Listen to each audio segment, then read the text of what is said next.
What is up, my ninjas? I am Strydent, and welcome to another video. Today we are going to be talking Bumblebee. I am going to review Bumblebee the movie, and then in a twist of things of sorts, I am going to do a action figure review as well to show you how well the Transformers or Hasbro Transformer Studio series captured, Bumblebee's essence in my combo review of the Studio Series Bumblebee.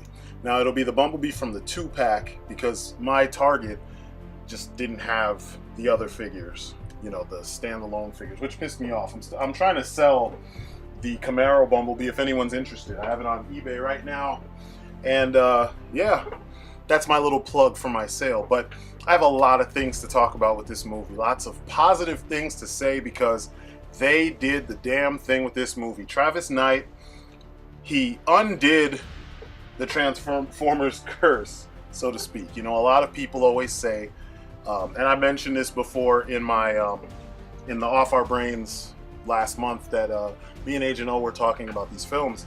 A lot of producers, directors, writers, etc. in Hollywood will say, "Oh yeah, we grew up on this property," when these cats didn't grow up during that time.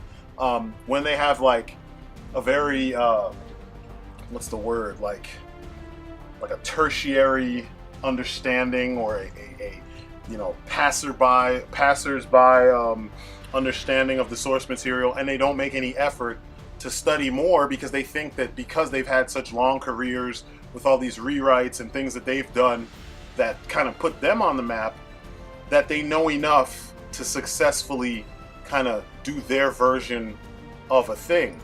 And that's not how it works at all. So it's good to see that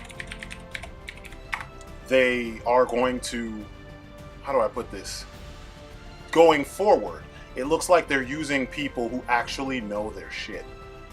Travis Knight, he's about the right age, and he has an animation background, and just from a few small things, a few small details, he proved that he understood Transformers better and what works in Transformers better than everything, everyone else. So I was excited. I was impressed because also at first I didn't really think they were going to be able to pull this off. At first I thought, oh, it's another Bayverse thing. They've been trying to play it safe by not being able to tell you whether or not this is a reboot or if this is an actual prequel or it's still tied to the Bayformers verse. But if you've been paying attention, because it starts showing you a new version of the Exodus, the Great Exodus, it's a reboot. I mean, like, no matter what they're saying now, that PR is a tricky thing. They have to play things kind of safe. They have to be able to set things up one way so that if things don't go as planned, they have some kind of exit strategy or some kind of a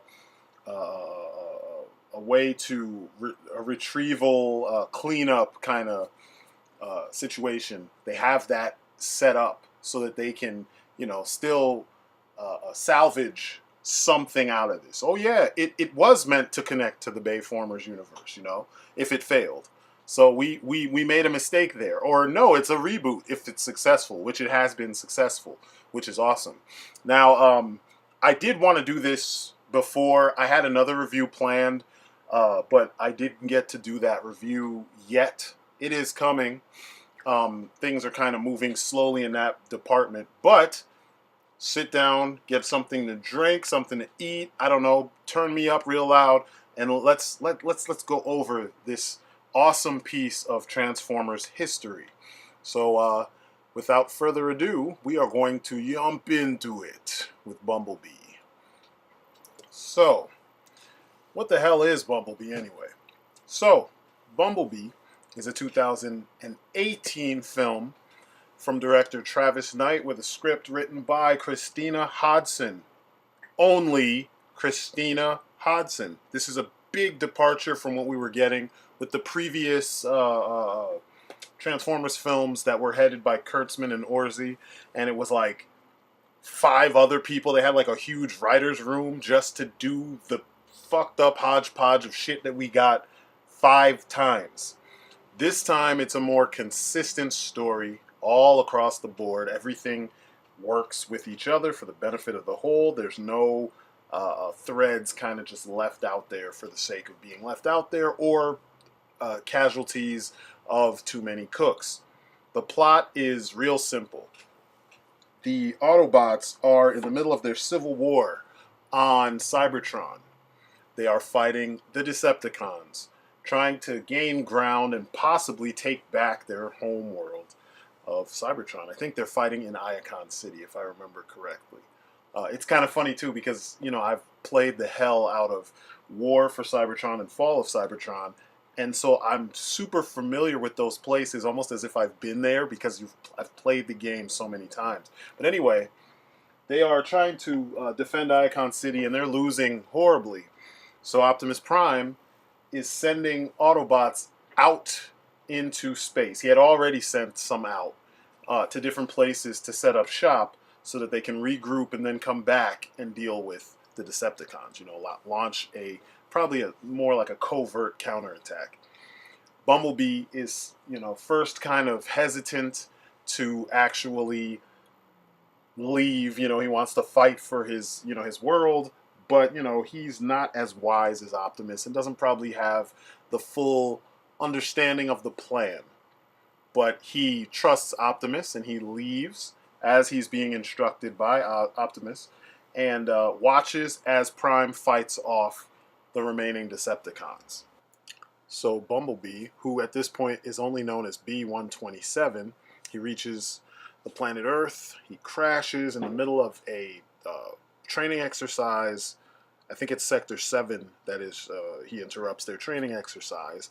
They attack him with extreme prejudice, not realizing that he's not actually a threat. They're interrupted by Blitzwing. A fight ensues that leaves Bumblebee injured, and right before he passes out, before his memory core fades, he scans the nearest thing that's the proper size and shape, and that is the Volkswagen Beetle. Next, we meet Charlie Watson. She is the female protagonist of the film. She is a teenage girl, I think she's about to turn 18. She turns 18, I want to say, the day after it's revealed that Bumblebee is in this junkyard. She is kind of going through some hard times because her father had passed away years prior, and her mom has remarried, and she's not really feeling this whole happy family dynamic that's going on. It seems like mom married a good guy, and she's not feeling it because she's still not over the loss of her father. She is, like I said, a huge gearhead. She used to work on cars with her father, so that's kind of a point of joy for her. You know what I mean? She is very relaxed, and she's able to kind of calm herself when working on cars because it reminds her of when her dad was around and things they used to do together. She finds Bumblebee at the junkyard. I think the junkyard is owned by her uncle. She finds a way to kind of ask for the beetle. Her uncle allows her to have the beetle as a gift, and then she discovers that he is actually a sentient transforming robot from parts unknown. As a result of the battle with Blitzwing, upon his arrival, Bumblebee is kind of in an amnesiac state because right before he scanned the right vehicle to transform into to stay hidden, his memory core failed. So when she did what she did and fixed up whatever she needed to fix to get him running, he kind of woke up with no memory of who he is, where he came from, what happened ahead of time. Also, unbeknownst to her and Bumblebee, his activation released a signal into space, and it alerts the two Decepticons tasked with bringing him in and discovering what the Autobots' plan is, and those two are Dropkick and Shatter. They are triple changers, which is pretty dope, and they are just vile. They're just Decepticons to the fullest, and it's dope because this is it. This is the story. So you have John Cena's group, which is the early version of Sector 7. You have Charlie and her neighbor Memo, I forgot, he's the dude who actually digs her. And then you have Bumblebee, who doesn't know who he is. Then you have Dropkick and Shatter. And they're going to go through whatever lengths they have to go through to find him, find out where Prime is going to rendezvous with Bumblebee on Earth, or what the plan is, if that is indeed the plan. Uh, and they're going to kill him, essentially. And they make no qualms about killing people, killing Autobots, whatever. They're going to kill him. They're just evil because they're evil. There's no weird, sympathetic backstory where you're supposed to kind of feel sorry for them and understand their plight. They're just the bad soldiers fighting the good soldiers, and it's as simple as that. The dynamic between the characters is pretty nice. It's pretty straightforward. You don't have to really think too hard about how these things are going to work. You just watch them unfold. And everything pretty much unfolds in a very natural, very organic kind of way, which is completely different from the Bayformers films. So I was pretty impressed with this. So the story is pretty damn good.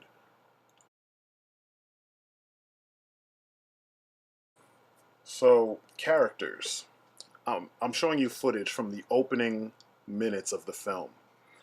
And already you see more characters, more familiar faces in this couple seconds or couple minutes that I'm showing you than we've seen in all, what, 5 Bayformer films. These characters all look recognizable. They all remind us immediately of the forms that we saw growing up in animation. I had to put a filter on this though so that I don't get flagged, and I had to kind of zoom in and crop it weird, but hopefully that helps. But yeah, we definitely get more familiar versions, and then also we have the War for Cybertron, Fall of Cybertron aesthetic, and it's still instantly recognizable. You know, instantly. There's nothing hard to read about these characters. Even with this filter, purple, you see the purple character with the single eye. You know that's Shockwave. You see the Tetrajets. You know who they are.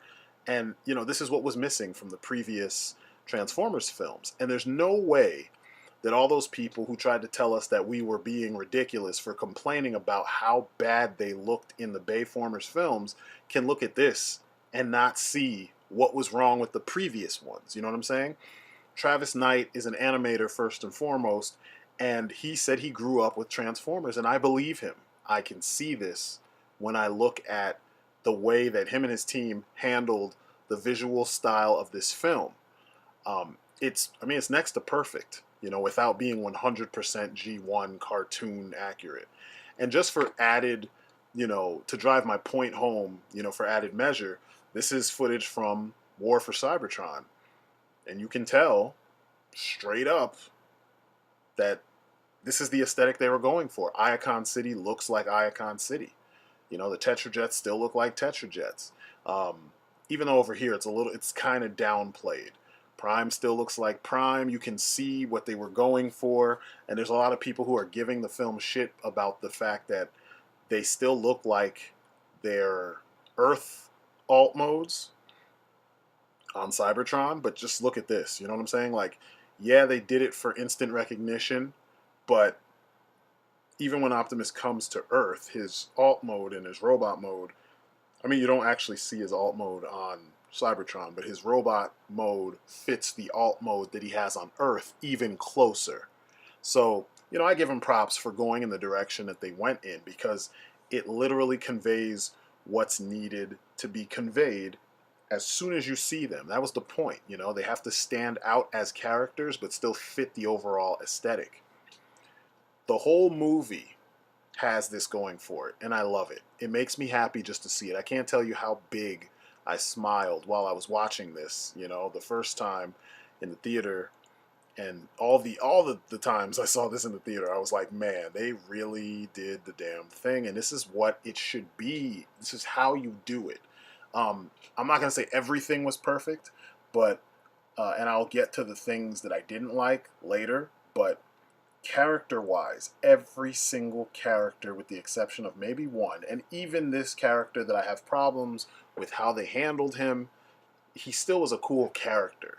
No one felt like, you know, they were maliciously making jokes at the expense of these characters, because a lot of the jokes in the Bayformer films were like that. This film doesn't have that kind of humor. This has that John Hughes 80s, you know, almost E.T., you know, the semi Spielberg-ish kind of feel where it's just people going about their regular lives, and then this extraordinary thing happens and kind of turns part of their world upside down. And that's the appeal of the film. So let's get into the characters. First, we have Bumblebee. He is the lead character of the film, and what they did with him is give him more of a timid, childlike personality through his amnesia. He has to relearn what his role is, that he is a soldier, that he, kills bad guys. He's helped through this with Charlie, which is awesome.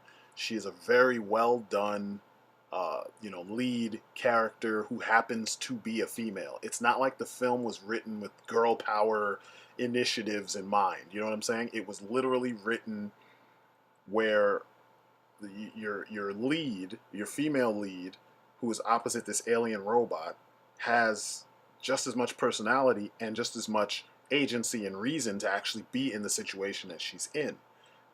Bumblebee is her first car, so there's that bond that they were trying to do with Sam in the previous ones, but they failed miserably because they were too busy giving us all these other things that were less important.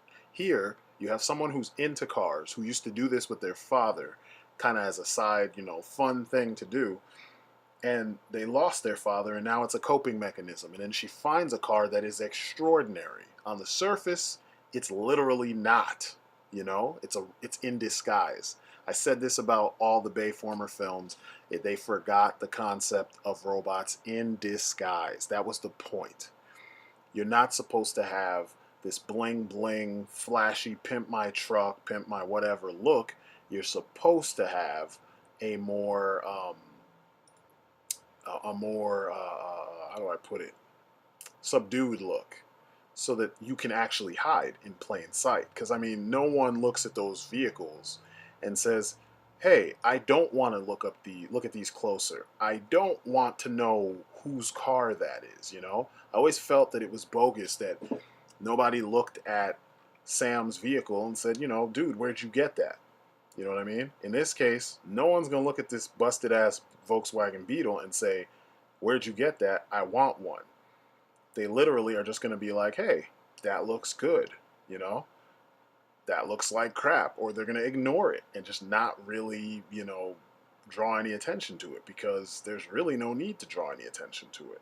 So I'm really impressed. Really impressed with the look of this, the handling. I'm sorry, of this character and her relationship with Bumblebee. It's literally kind of a blueprint for how you're supposed to do this. It's more in tune with how human leads interact with the Autobots in comics, and less about all this over-sexualized bullshit. Even though they do have kind of a subplot with her friend Memo, the brown dude in the film, who I know where he's coming from, because Haley Steinfeld she's dope. She is dope. I was like, what? Goddamn. Anyway, John Cena plays Burns, Sector 7 dude, and then you have all the Decepticons. You can tell. Soundwave. You can tell that is Shockwave. And then let's talk about Prime. Gone is this nonsense. This nonsense that they tried to convince us is actually good. Now we get the leader that looks like the Autobot legend that we all know and love. This leader that is kind of like almost deified in the way that he handles business and the way that he leads his Autobots and such. And it's dope. Not everything is G1 accurate, but the general essence of that figure right there is G1 Optimus Prime beyond the shadow of a doubt. There's no confusion. He doesn't look like a skeletal version of him. He literally looks like something that transforms into that truck that we remember and that we all love. And that's all we were asking for, I don't think it's a lot to ask for them to do someone this famous for us right. And like, when you look at him, this is the face that we saw for years during our childhood, our formative years, watching cartoons and early fandom. And this is usually what he translates to, and seeing all these different versions, different tweaks to things. You know, that's more of the IDW look for him. And, you know, these are looks that we've seen on several figures. We literally got it here. You know, this is the essence. And people are still trying to convince us that what we got from the Bayformer films was right. Get the fuck out of here. This is what he's supposed to look like. Thank you, Travis Knight. And look at all the details still. I mean, some people are obsessed with that, but look at it. It's still here, and we still got the right essence. Then we have Dropkick and Shatter. Man, villains, some good villains. Shatter was voiced by Angela Bassett and Dropkick by Justin Theroux. They were pretty dope. I loved how unapologetically evil they were. And the concept of having the villains in the first of this new, this reboot be triple changers is pretty dope because it gives them an advantage over Bumblebee, and it's just a natural advantage. Dropkick, he was cool as kind of the goon, and then Shatter was the brains of the operation. Jesus, she was really calculating and very powerful, and the way they fought was really awesome. And come on, those cars, muscle cars, man, dope, just dope. They were mean ass villains, and they were well done, and they stand out. You know, gone was the murky grays of the designs of the past Transformers characters or villains. They actually had, you know, personality. They actually stood out from each other, and they had a very clear motivation. You know what I mean? There were no cheesy, out of place jokes for the sake of jokes. They actually were about their business, and they came to get shit done and got shit done. So it was pretty awesome to see, you know, how they handled this. So, you know, props to them with these characters. Travis Knight and team did an amazing job.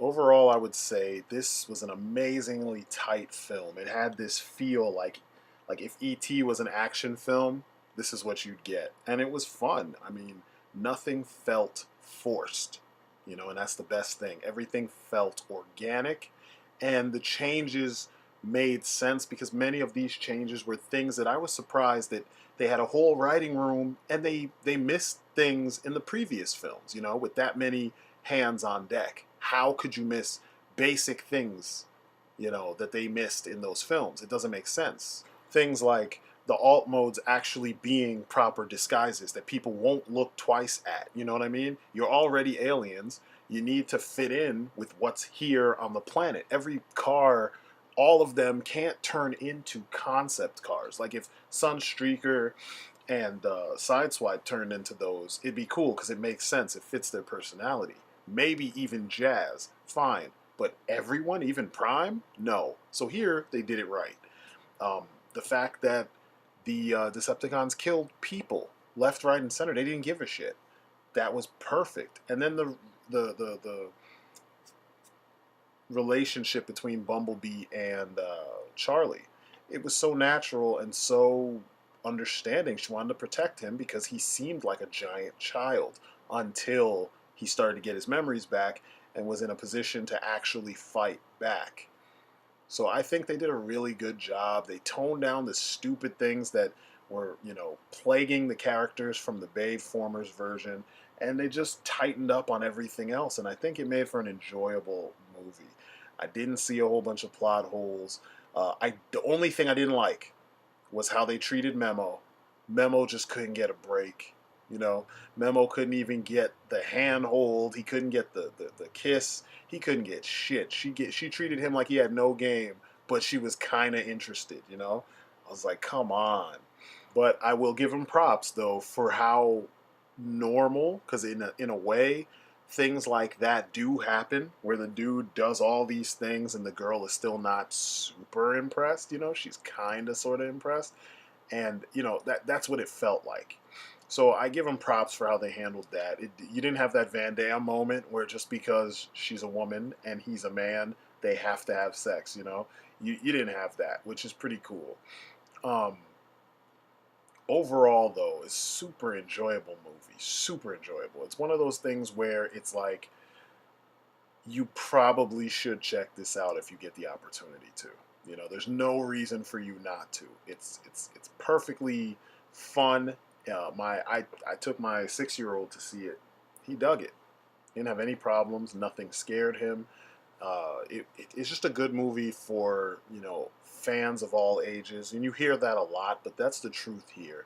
Props to Travis Knight. He is the breath of fresh air that this franchise needed, and I'm ready to see whatever else he makes. And this is coming from me. You know how much I hated the previous Transformers film, so check this shit out. It is well worth your time, and you will not be sorry. You will find something to make your inner child, if you're like me, it'll make your inner 7-year-old smile.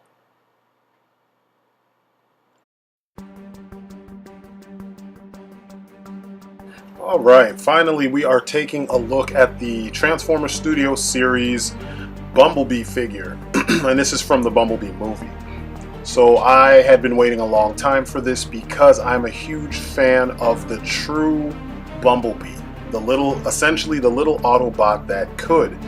Not the super powerful, awesome, hardcore, Camaro that's super capable. No, I prefer when he's small, and villains, the Decepticons, underestimate him because he doesn't look like much. That's the character I like to root for. That is the character that Bumblebee essentially was created to be. And it's a shame that they went in a different direction with that characterization, because I think young people watching him in action could learn from that kind of drive. Everyone thinks you can't do it, and then you do it. Also, I miss the idea of the Autobots being essentially a militia that became hardcore because they were battle tested to the umpteenth degree. They were literally pushed past the brink, so they grew to actually excel in war, but they're not built for combat.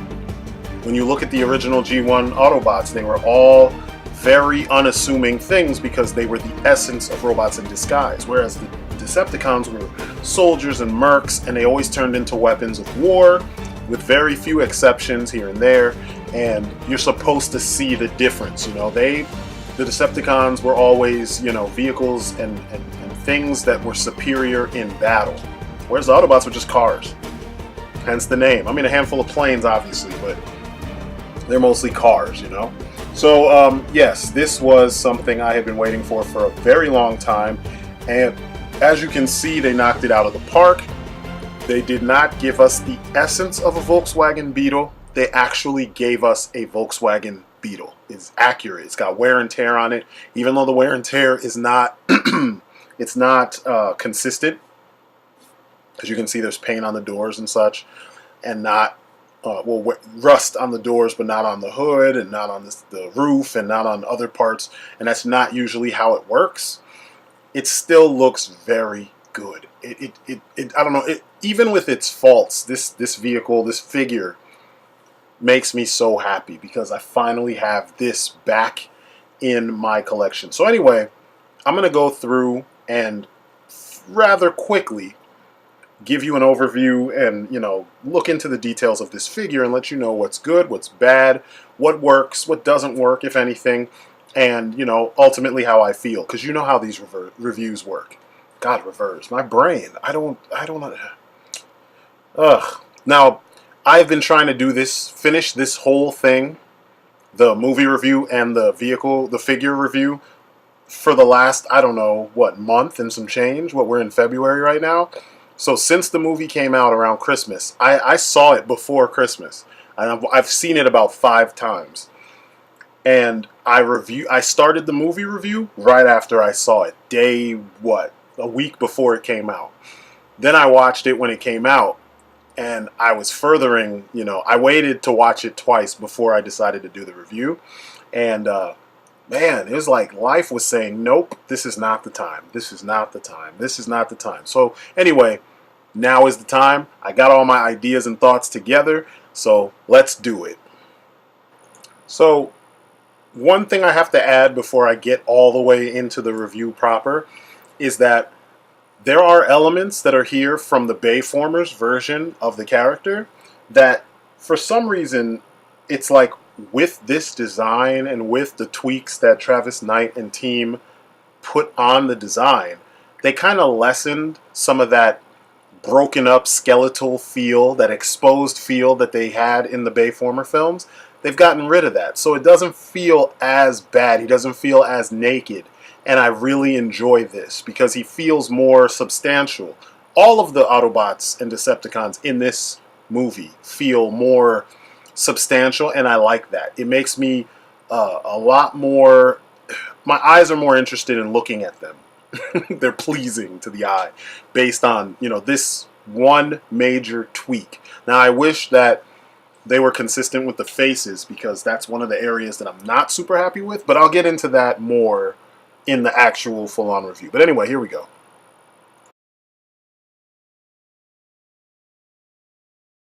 So let's talk about the sculpt. Alt mode looks solid. It's very well painted. The little bit of paint that's on there, you got some silver, you got rust color, clear windows, which in this case I would have preferred if they weren't clear because that way you wouldn't be able to see all the shit that's inside. But I seem to be in the minority when it comes to clear windows on some of the Transformers. But I feel like if they had painted a reflective, image on the windshield and the glass parts, it would have worked better. Like, like a rendering of reflective parts. But I'm here for the robot mode. I always get my Transformers for the robot mode, except for a handful of like Primes and other characters. You know what I'm saying? Like, I love how he stands. I mean, it's not 100% movie accurate because the doors do a whole lot more in the film that these doors don't do, and the legs clean up a little bit better, a lot better in the film. The 3A version actually has the best look, but it doesn't transform, so it kind of is like, I guess you could either leave it or take it or leave it, when it comes to film accuracy and then articulation.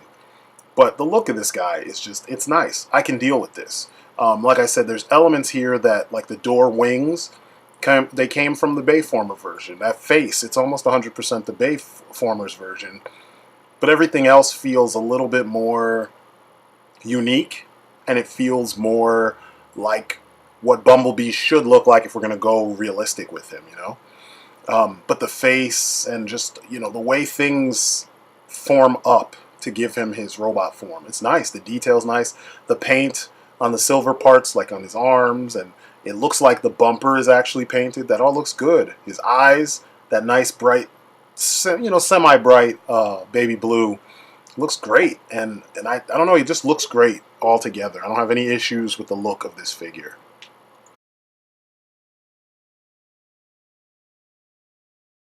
Accessories. This is it. That's all the accessories. I was expecting a little bit more. Not that he does more, but I mean like the way that you use all this stuff. But I'm not really complaining.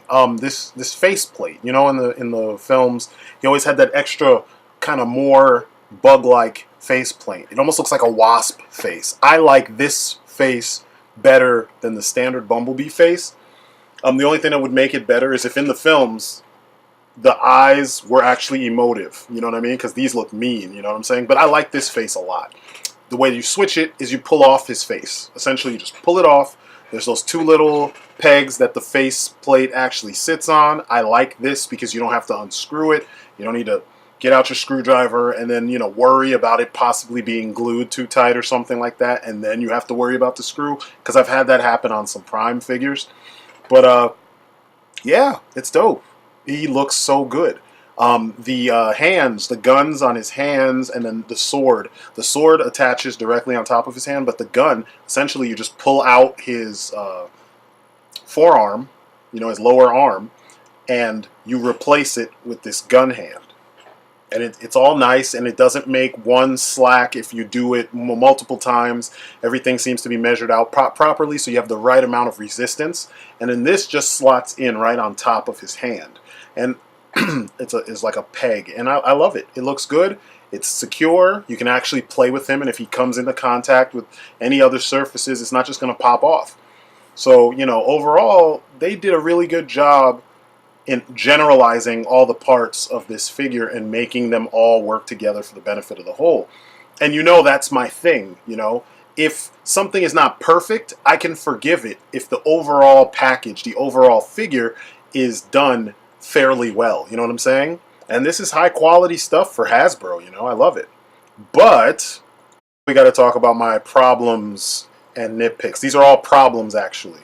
So during the transformation, you need to kind of fold up the kibble on the back, which is essentially the roof and the windshield and the doors and all that shit. You got to fold all that up. The doors become wings. The roof is the scary part. There is a tab at the end of the folded over, at the very bottom of what you're seeing right here, and you have to put it in that hole. I'm pointing at the slot piece that has to go up in his back. And in order to get it up there, you have to really apply some pressure because the clearance is really, really low. You know, you don't have very much room. And so you actually have to force it and get some, I mean, like, putting pressure on ABS kind of sucks because ABS is not always forgiving. There are other plastics that are a little bit more forgiving and, you know, more bendable, pliable type stuff. You know, styrene is way more forgiving than ABS, even when it's not heated up. So in this, the fact that they didn't make the roof out of a more pliable material, you can see the warping or the stress at the joints if you push the wrong way. The joints above the where the not it's near the windshield.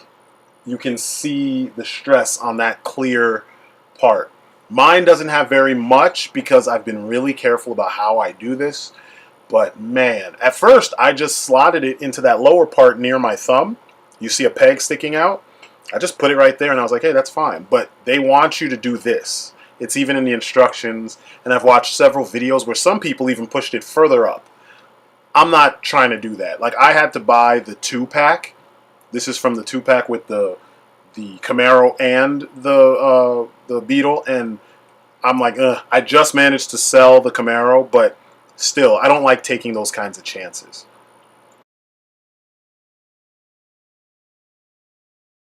All right, let's compare. So we've got the G1 reissue. This was the keychain version. That's what that little loop is for. Then we've got the Classics Bumblebee, and then we've got the movie Bumblebee. Now, I like Bumblebee small and stubby. That's why I have the ones that I have. I don't need him being some tall, powerful-looking thing because he's Bumblebee. He's supposed to be unassuming. He's supposed to be, you know, the little dude. He's not Cliff Jumper, for those of you who read the comics. So I think they did a good job. My favorite Bumblebee is this one right here, the Classics version. It was like the second version of Bumblebee I ever had, and it's just a fun toy. He turns into something that's like a cross between the Matrix and some other smaller Toyota type vehicle. And I love that. You know, it looks right. You know, here they are in vehicle mode, and you can see it's the right feel. You know, he's small. He can be fast. I mean, he doesn't have to have Earth. He's not restricted to the limitations of the alt mode in reality, because he's actually an alien robotic vehicle, you know, or a robotic being. But I like all the little, you know, harkenings back to, you know, the G1 design. You know, just the fact that he's actually a Beetle again, just that alone is worth the price of the figure, you know. But like I said, my favorite, if you're going to modernize these characters, is that right there. I didn't see the point of the Camaro, but he looks right. He looks right. And then, of course, there he is with Optimus. And he's the perfect size, you know. I use this G1-esque Masterpiece figure because I don't have another Optimus that's in that style. In the G1 style, I tend to go for the Optimus Primes that are more of like a modernization of the classic design. So it's a flat face Peterbilt truck, but it's got, you know, embellishments. But I cannot wait for the, you know, Studio Series Bumblebee version of Prime. That figure looks so good. Cannot wait. But in terms of this figure, they knocked it out of the park. I don't have any issues with it as far as, you know, how he looks alongside his fellow G1 Transformers, movie or otherwise. And, you know, I'm a cherry picker, so my collection is like my favorite versions of whatever character that I have, and this works perfectly fine for me. I mean, it may not work for some of you, but I don't have the OCD collector issue. And now for the bottom line. So, you know me, I am a Transformers fan. I'm somewhat hardcore. I'm not like some folks, you know, I'm not OCD about my collection. And there's certain things that I need to have for those, you know, figures to, you know, scratch the itch that I may be having for Transformers, you know, in general. And this Bumblebee figure does it. He doesn't look too weird. He doesn't look too far from the original design for me to just be like, nope, not Bumblebee. Even though his robot mode is something completely different from the G1, he still turns into a Volkswagen Beetle, so that helps redeem him in many ways. And overall, the filling in of all the little skeletal parts that the previous versions had, that makes me so happy. That redeems a lot of, you know, the issues that we had before. That it fixes these figures, it fixes these designs. So for me, I'm already on board. I don't have any issues with Travis Knight's take so far. I just want them to stay away from the Bayformers universe. I want them to separate this from that universe. But as a figure, this figure works. It just works. It's like there's nothing overtly wrong with the figure for me to give you guys any words of caution. The only area of caution is the backpack kibble. Be careful how you decide to transform that. Either follow what people tell you to do, or do your own thing and don't force it because you don't want to break anything. You know what I'm saying? That'd be the worst thing, is to get it and have it break on you because you forced it where you shouldn't have. You know what I'm saying? And that's something I'm hoping that Hasbro gets, you know, out of the habit of doing, because I don't want to break figures that I'm paying, you know, a reasonable price for, but I don't want to break figures I buy following the directions. You know what I'm saying? Like, that's not something. And I know there's going to be a whole bunch of smartasses saying, you know, you're doing it wrong and blah blah blah, but like I said, there's multiple ways to do it. But to get the best look, they want you to tuck it in as much as possible. And man, that sounds bad. They want you to force the backpack flap inward and upward, and that might not be the best thing. So a redesign might be in order. So here's hoping that on later releases or somewhere down the road, maybe when they do another Bumblebee film, they fix that on the release so that we don't have to worry about that, and so that the backpack collapses more with less trepidation on our parts. But I give this a solid A+. It's a quality figure. It's worth your time. Pick it up if you see it. And as usual, that is my story, and I am sticking to it. So as always, I am Strydent, and this has been my look at both the Bumblebee movie itself and my review of the Bumblebee Hasbro Transformers Studio Series figure. Good Lord. I need to just drink more coffee or go to sleep. But as always, you guys have been great. Thank you for watching. Thank you for listening to what I had to say, and I will catch you on the next video. Peace outside.